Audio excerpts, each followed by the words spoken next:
नमस्कार दूध उत्पादक शेतकरी मित्रांनो. आपण आज ह्या मिल्किंग मशीनची सर्व्हिसिंग कशी करायची ती दाखवणार आहोत. व्हिडिओ शेवटपर्यंत बघा. सगळ्यात आधी ऑइल काढून घ्यायचं. पकडच्या साह्याने हा नट काढून घ्यायचा.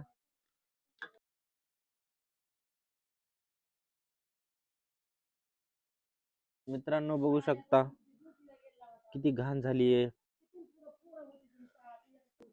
मित्रांनो बघू शकता ह्यात कशा प्रकारे घाण झाली आहे. मशीन डायरेक्ट ब्लॉक झालंय.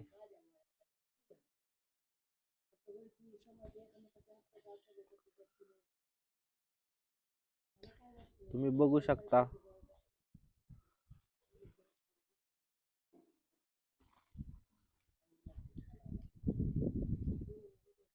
मिल्किंग मशीनची सर्व्हिसिंग दर 6 महिन्याला केलीच पाहिजे मित्रांनो, नाहीतर असे प्रॉब्लेम येऊ शकतात.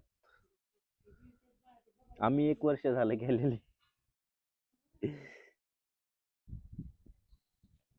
सगळ्यात आधी हे ऑइल ओतायचा नट काढून घ्यायचा. याच्यात पेट्रोल टाकून वॉश करून घ्यायचं. तर मित्रांनो पेट्रोलच्या साहाय्याने धुवून घ्यायचं.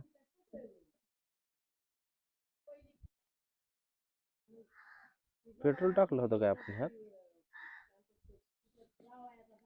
व्हॅक्यूम खोलून घ्यायचा पहिल्यांदा. मित्रांनो ह्यात व्हॅक्यूमच्या ह्याच्यात पेट्रोल ओतायचं. थोडं पेट्रोलच्या साईडला ओतल्यानंतर मशीन पुन्हा चालू करायची.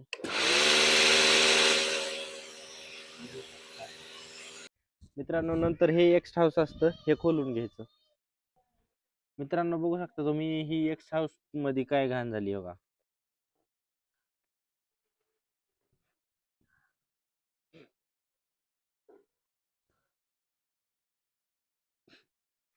हे पेट्रोलच्या साह्याने पूर्णपणे वॉश करून घ्यायचं. पेट्रोलच्या साह्याने ही एक्स हाऊस स्वच्छ करून घ्यायचं. खराब ब्रश वगैरे असेल त्याने.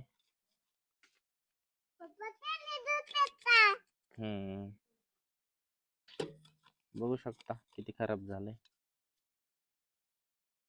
तो दोन आवत ना भाऊ पेट्रोल होते म्हणा. हो बस बस बस बस. इतकं नसतं होत, थोडं वाचायचं असतं बाबू. पाणी होता ना.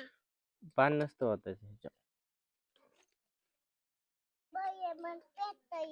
अय पेट्रोल बी नको बस. तर मित्रांनो हे आमचा वॅक्यूम फिल्टर बघू शकता खराब झालाय. आम्ही नवीन आणलाय, तो फिट करणार आहे आता.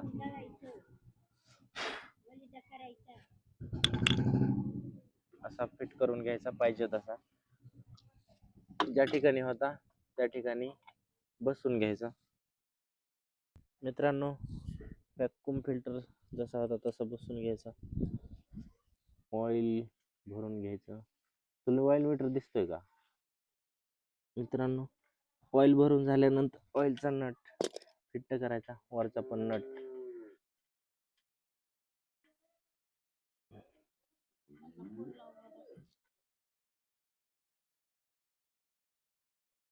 मित्रांनो ऑइल भरून झाल्यानंतर दोन्ही नट लावल्यानंतर ऑइल किती भरायचं हे मीटर आहे इथं. हाफ निम्म्यात ऑइल भरायचं ह्याच्यामध्ये. एकंदरीत आपल्या मशीनची सर्व्हिसिंग झालेली आहे. बऱ्याच शेतकरी मित्रांचा असा प्रश्न राहतो की मिल्किंग मशीनच्या ह्या खालच्या पंपाची सर्व्हिसिंग कशी करायची. तर मित्रांनो ह्याच्यासाठी ह्या साईडनं खोलून हवेचा प्रेशर लावून STPचा किंवा त्याच्यातनं समोरून घाण काढून घ्यायची. आता आपल्याकडे काही नाही आहे STP, त्याच्यामुळं ते काही नाही सांगत. व्हिडिओ आवडला तर लाईक करा, फॉलो करा. धन्यवाद. तर मित्रांनो एकदा आपण मशीन चालू करून दाखवतो तुम्हाला कशी फायरिंग वगैरे व्यवस्थित आली. बघू शकता तुम्ही आधी फायरिंग कशी होती आता कशी येते.